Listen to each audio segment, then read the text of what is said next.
Alright, hey everybody. Welcome back to. Oh, if you hear that in the background, that's my dog. Anyway, we are back with another game theory. This time, FNAF Mystery Solved. Part 1. Hope there's no jump scares this time.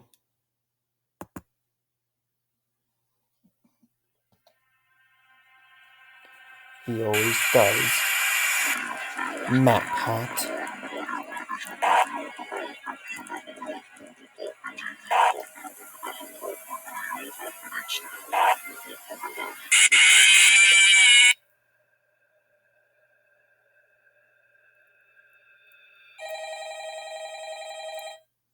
It's time. Matpat. Come on, dog.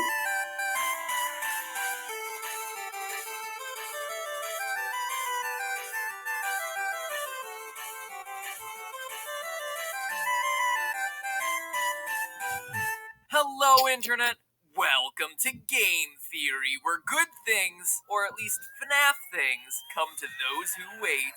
And man, when it comes to this game series, no one was waiting for anything. I mean, the second game came out 3 months after the first, the trailer for the third was 2 months later, and like 4 minutes after that, the game was available to download. So forgive me if I was caught with my pants down on that one. I just wasn't prepared for it. But even more impressive than that abbreviated timeline was your ability to rip that final game apart. Hours after the release of the game, people were discussing good versus bad endings, 8-bit Atari cake, glitching through walls, and punching a flipping code into cement bricks arranged like a telephone dial pad. In regards to that last one, I have two things to say. First off, well done to you guys for figuring it out so quickly, and secondly, Scott, seriously. Seriously, Scott? Oh look, here's a wall. Let me just dial in my phone number. Beep boop boop beep boop boop. What?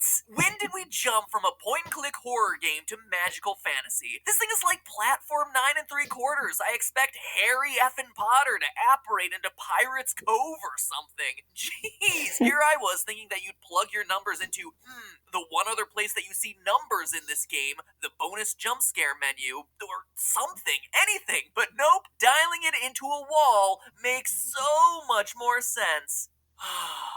Okay. Sorry, just needed to get that one off my chest. Moving on. Now, with 15 days at Freddy's under our belts and a few overtime hours clocked in for good measure, we have ourselves a completed video game trilogy, with the third game giving us more jump scares, more phone guy, and more fan. But this game also contains the final clues we need to get some closure on this game's deviously vague story. Scotty C certainly didn't make things any easier for us, but at this point I think we finally have enough puzzle pieces scattered across the 3 games to assemble a fairly accurate picture of this franchise's lore. Since you guys had a, let's just say, above average interest in this theory, I wanted to create something that answered as many questions as possible about this franchise. But beyond just the details, the question we all want an answer to is, what exactly happened in the story throughout this series? It's a pretty fundamental question to not have an answer to, and yet, despite thousands of videos, forum entries, and Tumblr posts, whoa, hey, put that away, you behave yourself. This game is already scary enough without you sticking your hook somewhere it doesn't belong, okay? Despite all those things, we still don't have a clear picture on the details. Yes, there's a child killer on the loose, the infamous purple guy, who's been using Fazbear pizzerias as his hunting ground of choice for years, but going into the third game, we still weren't sure about who this guy was or even how many victims he'd officially taken. Then there are the animatronics. Sure, we generally understand that the killer's dead bodies have been stuffed into some of the suits, and that with the help of the puppet, the kids were able to find new life in those robotic bodies. But then, what about Shadow Bonnie and Shadow Freddy, who randomly appeared in FNAF 2 only to become prominent figures throughout Part 3?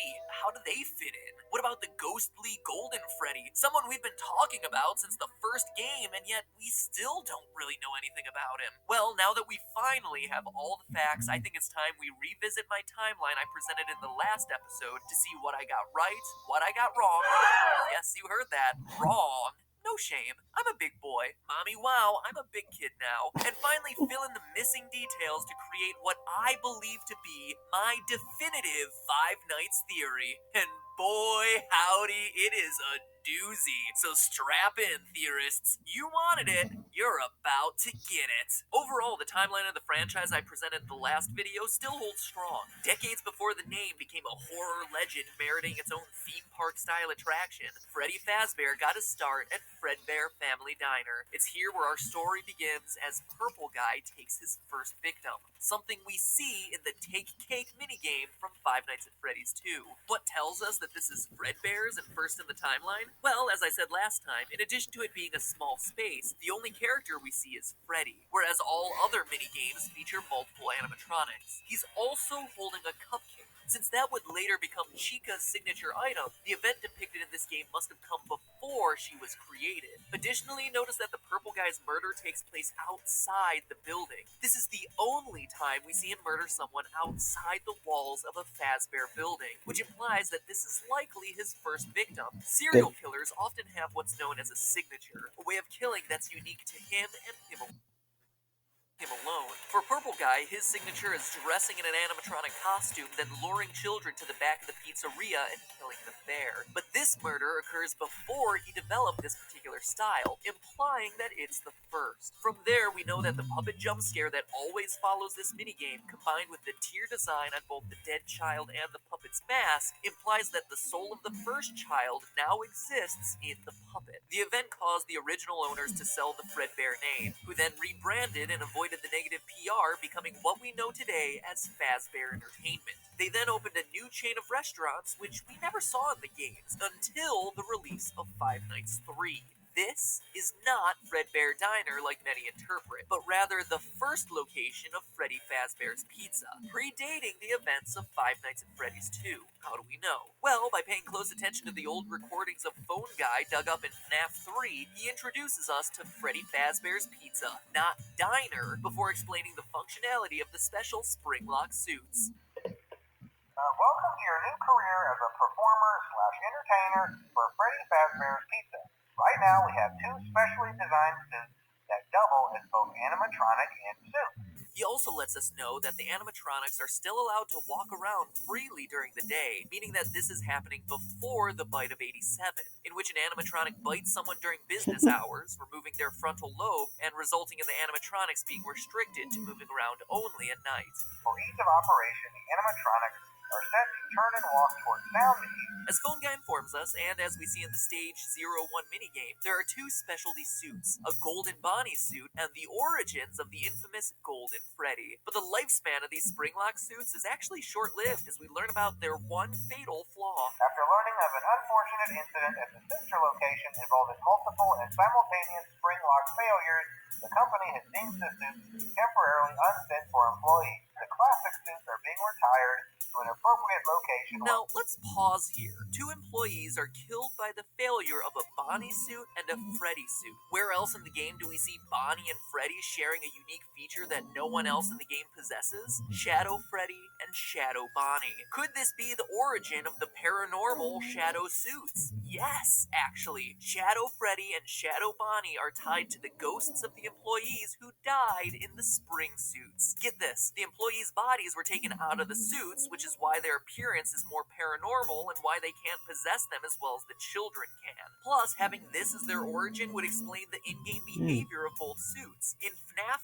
3, we see that Purple Guy hides in a secret safe room that has been built into every pizzeria, a room that's hidden to customers and invisible to the animatronics programming. During the minigames that occur between nights, we see Shadow Freddy lead the other animatronics to this secret room, only to cause them to glitch out and then get torn apart by Purple Guy. This supernatural origin story is how Shadow Freddy is able to enter the safe room when other animatronics can't. How he's able to lead you to that room in the first place when other animatronics wouldn't be able to see it based on their programming, and even why he leads you there, knowing that Purple Guy attacking you will eventually free your soul. That's also why there's no Purple Freddy suit when you do finally enter that room. It's not an alternate Purple Guy costume like many believe, it's an apparition. Suck on that, Harry Potter, I knew knew someone would apparate eventually. It also explains why Shadow Bonnie's minigame in FNAF 3 always starts on stage 01, the spring suits, and why it's the one animatronic we control that has the ghostly ability to glitch, fly, and teleport. As we concluded last episode, this is also the point in the timeline of the first missing children's incident, the one we learn about via newspaper clippings in Five Nights 1. So, based on the newspaper clipping evidence we have, we know that the mauve murderer dressed in one of the suits lured children to a back room and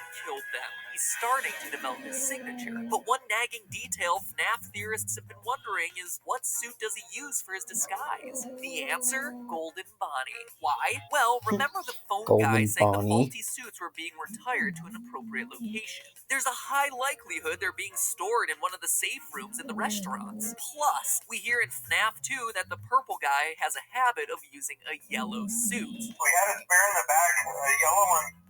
Someone used it. But why not Golden Freddy? Phone guy tells us so at the beginning of Night 5 in FNAF 3. Management has also been made aware that the Spring Bonnie animatronic has been noticeably moved. My, what an oddly specific detail to include, Scott Cawthon. And remember, these tapes that play in FNAF 3 date all the way back to the first pizzeria location, which is why this detail is so important. It reflects Purple Guy starting to develop his signature killing pattern. From there, we know the rest of the story. Purple Guy kills the kids, stuffs the bodies into the suits to hide them, but as we read the paper, is caught on camera and arrested. Meanwhile, the puppet gives life to the children, and the angry spirits possess the robots. Or is that really how it goes? Let's go back to the Give Gifts, Give Life minigame. The children are lying there dead, and the puppet first tries to give them presents. Weird, right? Weird until you consider that his place is at the prize corner. Giving presents is the only thing he knows that can make children happy. It's a reflex. Remember, this is still a child's spirit in this puppet, but when that doesn't work, the puppet goes around one more time and does the only other thing it can think of. Put the bodies into the suits. You heard that right. In trying to save the children, he's the one hiding them in the animatronic suits. Not the killer like we've been assuming. But then what about the fifth child, as there's only 4 here? Well, as we pointed out last time, the fifth child is there too, appearing at the very end of the minigame and taking the role of Golden Freddy. But remember, Golden Freddy is a decommissioned spring-lock suit at this point, deemed too unsafe to be functional. The reason he's slumped over and can't move like the rest is that his endoskeleton has been taken out. He's in suit mode, not free roaming mode. He physically doesn't have the mechanisms in place to stand up and move. Possessed or no, a dead child's spirit just can't give a boneless suit the ability to stand. This also explains the lone naked endoskeleton that appears occasionally in both Five Nights 2 and Five Nights 1. An endoskeleton that once belonged to Golden Freddy. Whew. I know I made you wait for this one, so I knew I had to make it count. Heck, if there ain't a lot to cover. Still with me? Good, because we're ready for our next location. You see, since the puppet hid the bodies, no one knows they're in the suits until they start oozing and smelling, which, as we see in the papers, eventually gets the place shut down for health violations. The company tries to recover from, quote, the tragedy that took place there many years ago, but can't, and eventually is forced to shut its doors for good. This leads to the trailer for Five Nights at Freddy's 2. Finally, we're actually going to talk about a game in the series. Seriously, can you believe we've been going this whole time on locations that aren't even settings for the 3 main games? That is why this lore is so challenging, but also so interesting. Anyway, forgotten, dismantled, deactivated. These are the words you see at the beginning of the trailer. Back when the debate about whether this game was a sequel or a prequel to the first game, these words made it seem like a follow-up, that everything had been shut down since the first game, but it wasn't. These words are a reference to the business being closed down after that first missing children's incident. That's why posters everywhere in Five Nights 2 are all about the brand new Fazbear Pizza. It's the grand reopening after years of being out of business. That's also why the new toy animatronics have built-in facial recognition software to a criminal database. They need to be careful to prevent another incident, but as we know, it doesn't work. As we see in the Save Them minigame, 5 more children get killed in this new location. We know it's the new location because the minigame map's layout perfectly matches this new Fazbear business. We also know it couldn't have happened earlier in the timeline, as both the old animatronics and new toy robots are presented in the game. But this time, the puppet's solution isn't saving the kids, it's stopping the killer. He enlists the help of Freddy to try and SAVETHEM, leading the bear to the killer's location. Except Purple Guy came prepared, equipped with not a phone, but rather something to help him tamper with the animatronics. He knows that something fishy is going on with these robots, because he's been watching, studying. The puppet wants Freddy to save them, to which the killer's answer is only this: you can't. So, how did the purple guy manage it when he had been caught years before? What about the bite of 87? How do FNAF 1 and 3 fit in? And most importantly of all, who is the purple guy? All that next week. Don't worry, I'll come back. I always do. In the meantime, it's all just a theory. A game theory. Thanks for watching. Make sure you don't miss part 2 by Gosh, clicking subscribe. why did you do Well, that? honestly, you still might miss it. The subscribe button is really... Anyways, oh man, that actually kind of got me. Thank you guys for watching. Again, this is... I never really got to know matpat, but until really now. So this has been also an interesting little journey we're going on. So thank you for watching with me. Make sure you hit the like and subscribe, and watch the other video over there.